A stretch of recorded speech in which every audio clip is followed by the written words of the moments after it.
Desisyong talikuran ang madugong kilusan at tahakin ang landas ng kapayapaan ang isang miyembro ng milisya ng bayan matapos siyang voluntaryong sumuko sa mga otoridad kamakailan. Simula, malayo sa karahasan at mas malapit sa kapayapaan at kaunlaran. Ang magandang balita, hatid ni Patrolwoman Maria Ella Garcia.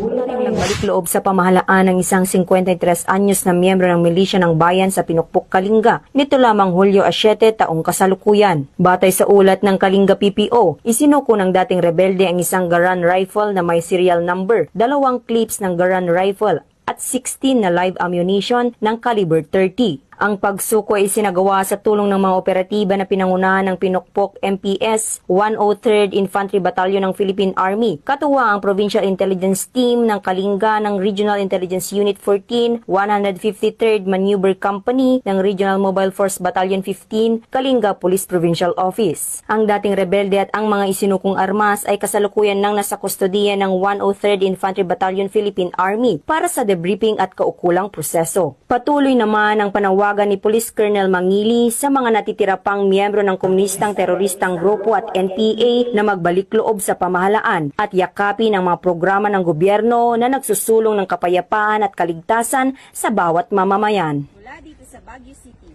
ako ang inyong Police News Network Correspondent, Patrolwoman Maria Ella Garcia, alagad ng batas, tagataguyod ng Balitang Pulis.